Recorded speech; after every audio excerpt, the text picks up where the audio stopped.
Episode 191, Establishing Boundaries Around a Spouse's Pornography Use with Camille Scow. Welcome to Latter-day Life Coaches, the podcast where each episode is a conversation between me, Heather Rackham, and one of my amazing coach colleagues. Each coach here is a member of the Church of Jesus Christ of Latter-day Saints and a highly trained, experienced life coach making a great impact in the lives of their clients. And together, we have one main goal, helping you live your best life no matter what. You ready for this conversation with a coach? Here we go. Today on the podcast, we have Coach Camille Scow discussing a topic that affects many, healing from a spouse's pornography use. Join us as Camille shares valuable insights on setting healthy boundaries and focusing on healing for both partners. If you or someone you know could benefit from this discussion, please listen to this episode and then reach out to Camille for help. Enjoy this episode. Welcome to the podcast today, everybody. Glad to have you. Thank you for joining us. And I'm really excited to have Coach Camille Scow with me. Hello, Camille. Hi, how are you? I am fantastic. Thank you for joining me today. Camille is going to introduce herself, as I've told her. So before we get started, I'm going to have Camille do that. And then I am excited about our topic of conversation today. So Camille, can you just give us an introduction? Let us know a little bit about you. Yeah, of course. So I'll give you a little intro about who I am, and I'll also talk a little bit about why I decided to become a life coach. So I am the youngest of 9 children. I grew up in Mapleton, Utah, went to school at BYU, Idaho for a couple years, and then BYU, and then I taught school, and then I got my master's from UVU. So just kind of all the things, and it was great. And I taught school in Jordan District, and I taught school in Carbon District. And as I was teaching school, I got into a podcast. You might have heard of Jody Moore. I listened to her podcast. I was new to podcasts, and so I listened from the very beginning because I kind of thought that's what you're supposed to do. But it worked out really, really well because I just, from the beginning, just kind of filled in all the holes of what coaching's all about. And as I was listening to her podcast, I applied it to my own life. So before I got married, I asked my husband about his porn use, and he told me that he had been viewing porn. And before that, committed. I was like, I will never marry someone who has a current porn addiction. I'm not going to get swept away in the fantasy or the love or whatever. I just was like, I will not. I will be strong enough. I won't marry someone with a current porn addiction. But so when I got the answer, as I prayed that I should keep dating him, I was like, okay, we'll just take this a day at a time. And it was really, really hard because every day I was like, should I break up with him? Should I keep dating? And I was glad I asked him because when I was like 12 or 13, sorry, I'm kind of jumping around a bunch. When I was 12 or 13, I had the instruction to, when you start dating someone, to ask them what their experience has been rather than more of a vague question that's like, have you looked at porn or whatever? Mm-hmm. Because as you ask the specific questions, then you'll get a specific answer. And anyway, this whole process of deciding to get married, I was kind of on pins and needles, like, what do I do? Still felt good about marrying him. We got married, and for whatever reason, I knew getting married wouldn't fix the porn, but I had read some stories and I thought, oh, well, it'll probably help maybe for like 6 months or so.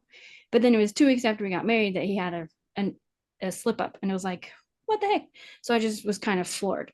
So as I was teaching, because at this time I was like going through school and all that, as I was teaching, I was kind of feel weighed down by my husband's porn use, as well as the pressure of teaching.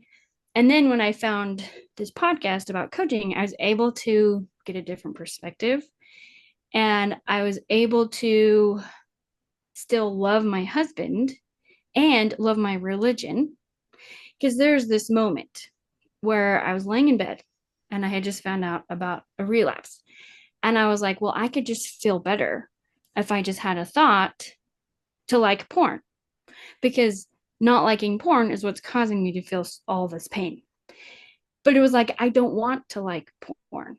And so it was just this moment of clarity of feeling bad on purpose about the porn, but also choosing my life. And I had this moment where it just clicked.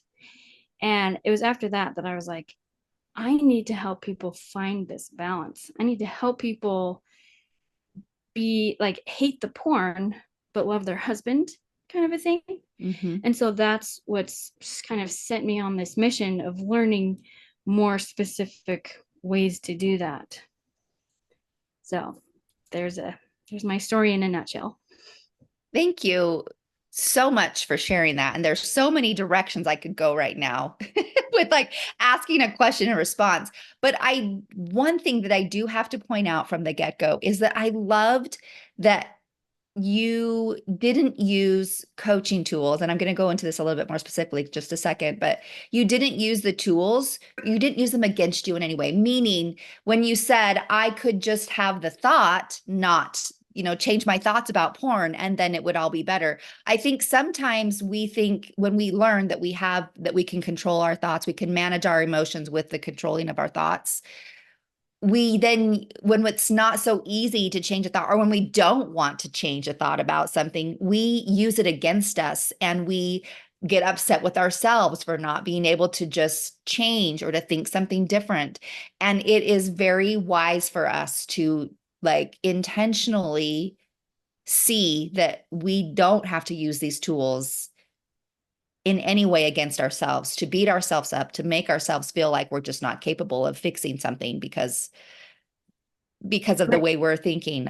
So anyway, I just say that because I think a lot of times in these podcasts and when we talk a lot about, our cognitive ability to control our feelings, we can mistakenly think that we should just think good about everything.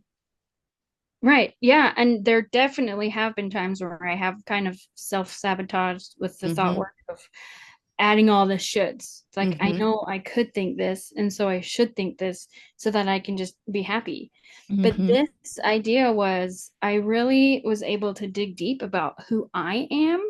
And I used the thought work to help me be a better version of me. It helped me like shine because I intentionally chose who I want to be Mm-hmm. simply because that's who I want to be. Mm-hmm. Not because anyone said you should, not because anyone had this checklist for me, but it was just, this is who I am, bottom line, because this is who I want to be. Meaning, in this scenario, I want to be someone who doesn't like porn. Mm-hmm.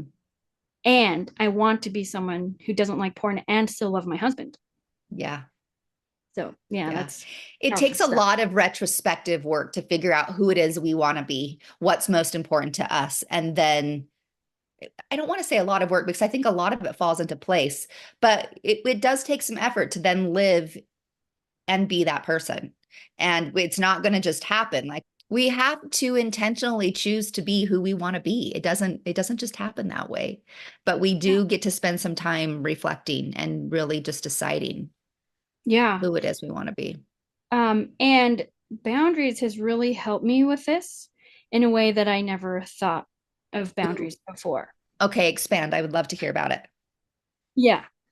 So I'll start with my New Year's resolution this year, which was, if I make a mistake, which mistake I put in quotes because who defines what a mistake is? Mm-hmm, And mm-hmm, through some recent experiences, I've kind of loosened up what I consider a mistake. Anyway, so basically, whenever I like do something dumb or do something I don't like, then I will treat myself with compassion. And so that is the only New Year's resolution I've made this year. And I would say I've come to understand this more as a boundary. And it's an inner boundary against my pattern of self sabotage, because I have a very, very long history of self sabotage, as I know many women do. Most men do too. I just think women hit themselves harder than men. Anyway, and so recognizing this pattern I know intellectually I need to change this pattern in my brain in order to become who I want to be. Because for a lot of years, I had this mentality that I need to beat myself up. I need to focus on my weaknesses. I need to strengthen my weaknesses in order to become who I want to become, or to accomplish my goals, or to become quote unquote perfect, or chase this perfectionistic idea. And I've learned that that isn't what actually will get me what I want. That self-sabotage, that I'm not good enough and I can't believe I'm good enough, or else I might become prideful, or else I might lose sight of trying to make myself better. Like, that's not actually going to get me what I want. So what is setting a boundary with myself, which looks like, if I start to have a negative spiral about myself, like if I start to think negative things about myself, like I'm not pretty, I'm not smart, I'm not a good mom, I keep making the same mistakes over and over and over, my house isn't clean enough, all of those things, then my response will be to treat myself with love. And of course, I'm not perfect. But again, that's another layer of compassion, because then I understand the science of it. I try to take some of the emotion out of it by understanding this is my brain doing what it does, which is, when I have these neural pathways and they're repeated over and over, then it just gets easier to think that way. So when I have these patterns of self-sabotage and I do it over and over, this is just my brain getting really good at having self-sabotage. It has nothing to do with my character. So when I can step back and look at the science, it's like, okay, so now what I want to do is set this boundary where I can treat myself with compassion, where I can interrupt the self-sabotage to help me become who I want to become, rather than beat myself up, which again, I did for a lot of years. Yeah, which we all do, which I think is the perfect definition of the natural man is an enemy to God. The natural man is just that, like, part of our brain that just runs on autopilot, that just wants to tell us all the things that we are doing wrong, or, it just kind of runs always in the background. And we can't see who God wants us to see that we are when we listen to that. And so that to me is like the ultimate definition. I mean, it really explains how that is an enemy to God, because God wants us to see what we're capable of, who we are, what we can do with his help. And when we just listen to that voice, we can't see it. So I love that you have that you put it in perspective there with the boundaries. Like, it's a boundary for yourself of how you're going to listen to God, of how you're going to use your divine voice to operate from. Yeah. And like I said, it's still a journey. And this journey has been made up of little steps. Because sometimes I'd make a goal like, oh, I want to lose 10% of my body weight or whatever, which is a good goal. But underneath that is the little steps of being kind to myself. And when I have this goal, sometimes you could think of it as a boundary, like I'm going to lose this amount of weight. And then when you don't do it, it can be super discouraging. But it's like, no, it's the underneath stuff that is what really makes the difference. And it also kind of makes it less black and white, because it's like, oh, I didn't lose my 2 pounds this month or whatever. But it's like, no. Today, for this next hour, how did I treat myself? And the last hour, how did I treat myself? What was my inner talk like? Was it positive? Was it negative? And so it brings me back to the moment and helps me just focus in on what is true for me right now. What is my self-love right now? So then, Camille, explain to me then how you transfer that boundary work into a husband's pornography use. Like, how's that helpful for you? Yes, I love that you asked that question. So oftentimes I've heard of people having boundaries like if my husband has a slip up, then he has to leave. Or if my husband has a slip up, then I will leave. Or he has to tell me within a certain amount of time.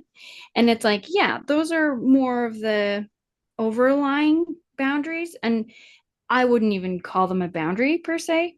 I would call them more of a request, which is helpful because if they don't honor the request, what they're doing is they're just not honoring a request. They're not following through with a request rather than breaking a boundary. Because if you view a request like a boundary and it's not followed through, you have a greater potential to feel violated. But if you understand it Okay. as just a request, then you stay more in the clean pain of like, yeah, it's a bummer he didn't follow through with this. And I really wish he would have. And so I'm just going to feel sad about it or disappointed about it rather than violated. So here's an example. Um, let's say you have an arrangement or a request. Let's say you've asked your husband, hey, I want you to tell me within 24 hours if you have a slip up or if you have a relapse, whatever you want to call it. And he says, okay, which then it becomes an agreement if he has a verbal affirmation. So if he says yes, then it becomes an agreement. And let's say he does well for a couple weeks, but then there's one week you find out, okay, it was actually 3 days or so before he told me. So he didn't break a boundary. What happened was he broke his agreement. So then the boundary comes from what you decide of how you're going to respond. Are you going to respond with anger? Are you going to respond with resentment? Are you going to respond with love? Are you going to respond with understanding? How can you take care of you? How can you, if that is what you want, take care of him? And that's getting curious. And it's if my, so there's the layer of the agreement, which was I asked my husband to tell me within 24 hours. He said yes. He chose not to. There's the broken agreement. So then the boundary becomes if my husband chooses not to honor this agreement, then I will choose to respond in this way. And it doesn't have to be positive. It doesn't have to be negative. It has to be, well, it doesn't have to be anything. But I would encourage you to choose something that feels true to you, which could be I'm going to choose to be angry, or I'm going to choose to get curious. I'm going to choose to look at maybe how shame affected his behavior. And so the boundary comes with how are you going to respond to the situation of the agreement rather than thinking the agreement is the boundary itself. Mm-hmm. Is that something you vocalize to your husband, or is that something you keep to yourself, your That, personal boundary? yeah, that is a great question. And it depends on the situation. A lot of the boundaries that I have, I don't necessarily verbalize because a lot of them are if this happens, then this is how I'm going to choose to treat myself, Mm-hmm. which doesn't necessarily need to be spoken. One way I would like to verbalize it though is if I'm like learning this, if I'm new to this, which, which I feel like I'm always in process. And if I'm wanting to be more committed to treating myself with kindness, then I could verbalize my agreement of, hey, husband, I'm going to ask you to do this. And I realize it's not a boundary. And I realize you have your agency and you are going to choose whatever you choose. And this isn't me trying to control you. This is me making a request for what I want. And I'm going to tell you, because I know you have your agency, that if you make this type of choice, this is how I'm going to respond. And you could be like, husband, I'm trying to be kinder to myself. And so I'm saying this out loud so I can be more committed to myself, to treat myself with kindness. Mm-hmm. That way, you're bringing back the power to yourself. Because if you're setting this request, thinking of it as a boundary, then it can become a control tactic.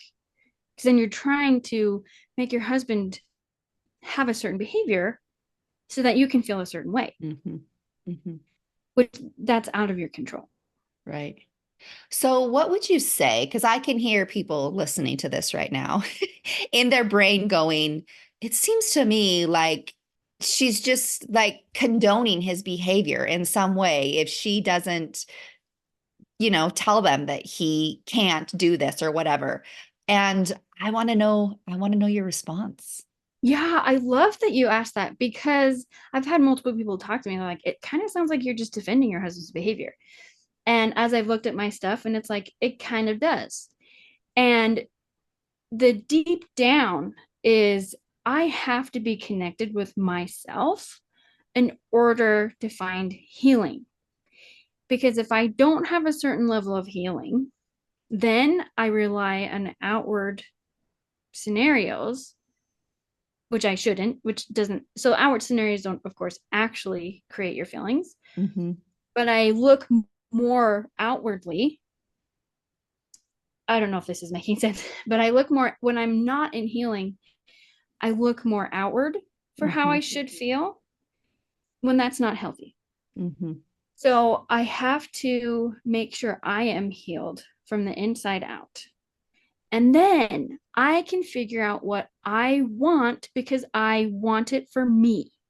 Because so many times a wife will think, I need my husband to stop viewing porn so I can be happy. But there's brokenness inside. There's room for healing on the inside because there's so many women whose husbands no longer view porn, but they still are hurting. And so it's not actually about the porn. And so when you can dig deep, find your own healing, connect with what you want because you want it, not because anyone said anything or anyone did anything, then you can be connected with yourself. You can be connected with your intuition. Then you can show up in a way where you aren't controlling your husband, where you want him to do the things you ask him to do for him and not for you. Like, I want my husband to tell me within 24 hours so he doesn't have to carry the guilt all the time. Of course, I would like to know, but I am healed enough to not need to know. And so I can be a support for his healing rather than feel like he needs to heal in order for me to heal. So essentially, it's the I heal first, then I help him heal for him rather than force him to heal for me. Well, and I love that it also builds this inner trust within you so that if there does come a time when you need to feel differently about what he is doing, then you also built that trust within yourself that you know that you will also take care and you'll do the things that you need to do, right? And so in that way, you're not complacent, you're not condoning, you're trusting yourself, and you're building a layer of trust that you will always follow your intuition and listen to that divine guidance in knowing, and you'll follow through with what it is that you need to do, whether it's maintain the same way that you are or to believe differently and to do something differently. Yeah. And I really do believe that if you can't truly trust yourself, you can't truly trust others. So it's not black and white, like, oh, I can't trust myself, so I can't trust anything about anyone, because there's trust in different areas of your life, and you can trust in, like, I can trust in God differently than I trust in myself or trust in my husband. So it's not just like, oh, I have to have this trust in myself in order to trust anything, but it's if you can't trust yourself, then you can't trust your husband. And what that self-trust can look like is I trust that the emotions that come are the emotions that I need to feel. Like, nothing's wrong with the emotions. I'm not a terrible person for feeling this way, either good or bad, because there have been moments when my husband would tell me about a slip up and it didn't really affect me negatively.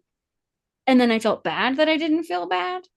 And so it's not just like always I shouldn't feel bad for feeling bad, or I shouldn't feel good, or it's not, there isn't one answer.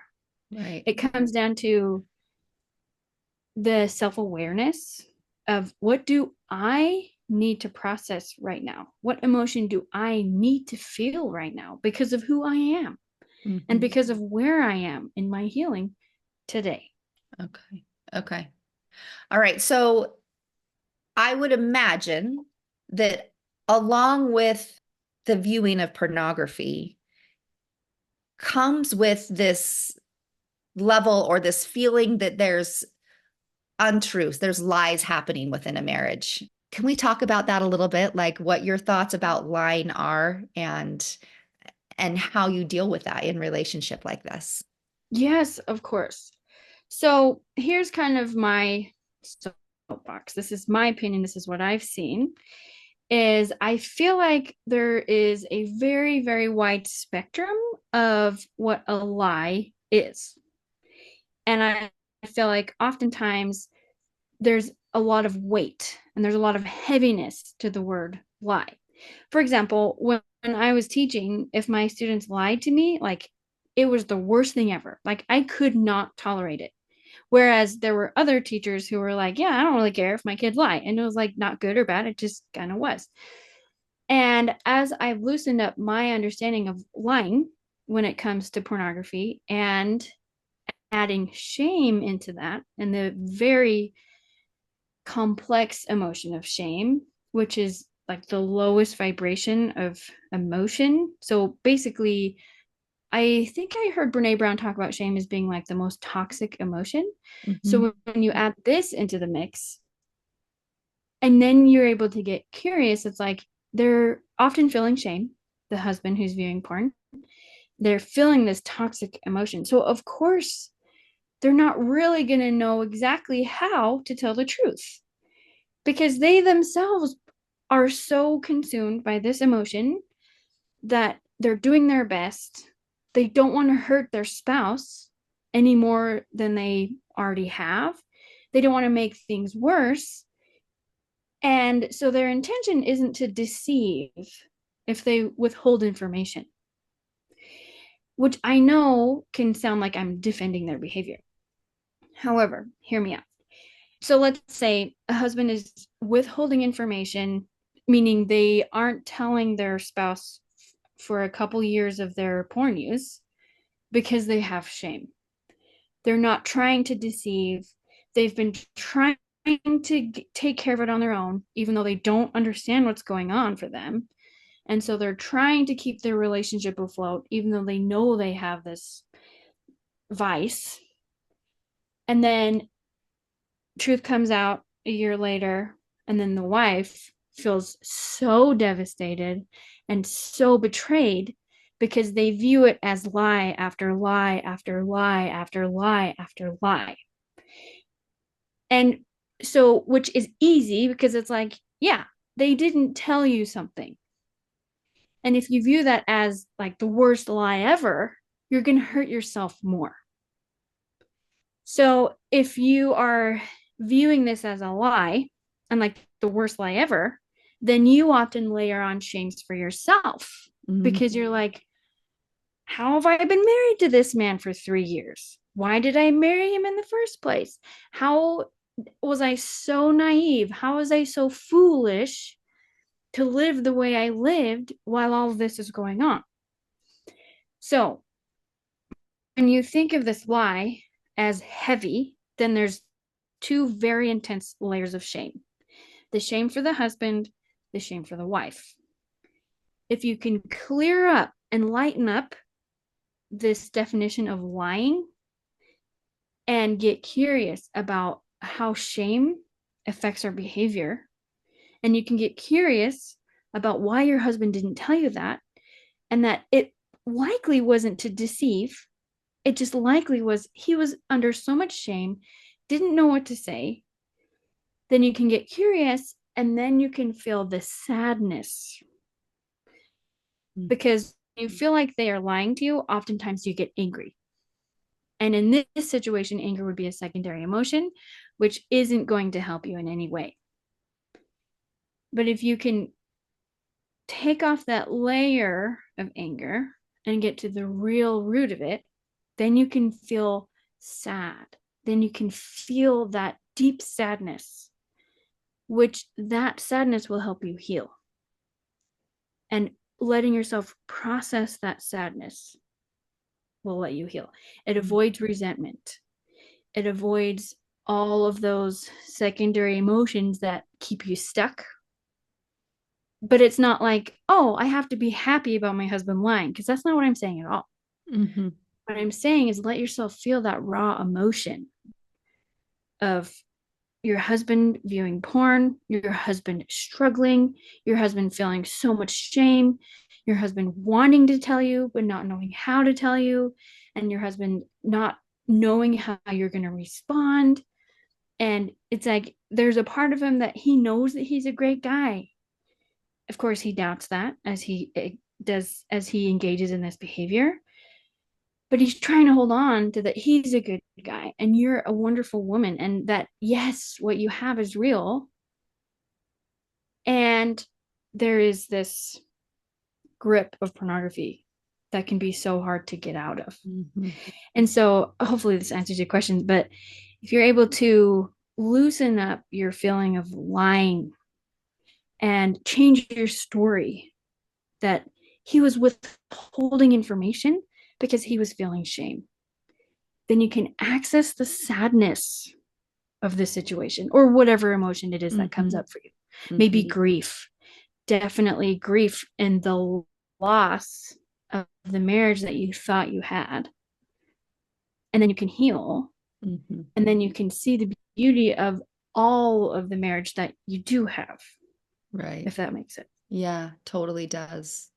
Totally does. It's interesting that you brought up shame and being like the lowest level vibration, because on the opposite of that is love. And that is the highest level of emotional vibration in our bodies. And research shows that operating from high vibration, like everything functions better. We make better executive decisions. We do everything better when we're operating from that high state of vibration, and things are much harder for us when we operate from that low level of vibration. So they're of course not going to make great decisions when they're stuck in that place of shame. They're probably not going to tell you things because they're not operating from high levels of vibration. They're not making good decisions. And anyway, I just think it's so interesting to know that, because knowing then that love, that's what we're always hoping for, Christ-like love. We operate from a such better place when we are feeling that vibration, and how much love you're entering into this relationship when you are able to look at things from the perspective that you're sharing with us, because it manages, I think, to keep that love in that relationship so you can operate from a place that is more beneficial for everybody in the family. Yeah, for sure. And I recently changed my podcast, but according to my mother's input, I might change it back. But it was called Choosing Love. It's now called Empowered Wives. But exactly for that reason, is because as we choose love, we get to operate from that high vibration emotion. We get to experience that best part of life, is what I would call it. And it doesn't mean, oh, I'm going to love the porn. And it comes to the idea that this is pretty extreme, but I truly believe you can still love someone and divorce them. And I bring that up because it clarifies my point of you choosing love. And getting married isn't a matter of, oh, I love them, so I'm going to marry them. Or I don't love them, so I'm not going to marry them. Or I loved them at one point and now I don't, so something's gone wrong. Or because I haven't chosen to love them for a while, that means I should get a divorce. It's because it's not like love doesn't really equal marriage, kind of like I used to think, I'll be honest. But it's no. I get to choose love no matter my circumstance. And this idea of choosing to love selfishly, and that I've gone through this crappy situation with all of this betrayal and my husband doing all these terrible things. And I deserve to choose love. And it doesn't in any way mean you like the behavior or agree with the behavior or support the behavior. Or that you're It's burying your head in the sand and just like try to be oblivious, right? Because that's important to recognize exactly. too. Yeah. Yes, thank you so much for bringing that up. That's exactly. I am intent. I know all the things and I'm still choosing love because I deserve to feel that high vibration emotion. And that is so powerful. I feel like that is um that for me and various experiences in my life has been very grounding because it puts the emotion away. Well, it puts the drama away. We'll just say Mm-hmm. that. It puts Mm-hmm. because my mind likes to spin like all the time on all the things. There's a quote that's like, hold on, I need to overthink this. It's Mm-hmm. like, yeah, Yeah. that's what my brain does. And when I can just get to the bottom of it and I understand that I can just choose love so that I can feel this vibration, it puts everything aside. It doesn't mean, like I said before, it doesn't mean I'm okay with the behavior. It doesn't mean I am not respecting myself, because that can be a huge part of, oh, I choose love because he deserves it, even though I'm hurting inside. Sometimes it can be oh, well, I'm not respecting myself if I just choose love. I'm not respecting myself if I just pretend to be happy. But Mm-hmm. this is it. No, no, no. This isn't pretending. This is the truest form of love. Is I'm choosing this, even though I know all of these things. I have all the pieces to the puzzle, and I love myself enough to choose love. Yeah. So good. Well, Camille, thank you so much. I think you've brought some new perspectives to this idea and to the conversation that's out there about pornography that I am so grateful seems to be increasing. We're talking about it more, where there's more tools out there, there's more support. And I love the perspective that you take here. Thank you for sharing it with us. Well, thank you. Thank you for the opportunity. Yeah, before we go, can you tell people where they can find more of what you have to offer? Yeah. You can, I'm on Instagram, Camille Scow Coaching. I'm on there a lot. And you can always message me. I love direct messages. I'd love to hear your story.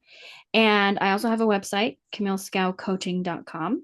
And as I mentioned before, I have a podcast. It's currently called Empowered Wives, Helping Husbands Overcome Pornography.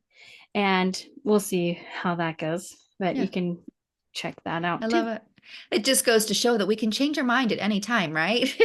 We Yeah. can change our mind and things don't have to always stay the same. But I love the title of that podcast and I love the old title too. But thank you for being here with me on our podcast today. And I'm Oh, excited for and everybody to hear this. Yeah. one last thing. I also have a Facebook group. It's called Already Enough. Oh, I love So it. there's that too. Okay. Well, we'll link to all those things in the show notes so people can easily find it. Thank you for being here with me. Thank you to our listeners for being here and share this with people that you love because there's a message out there for so many people that we need to hear. Thank you.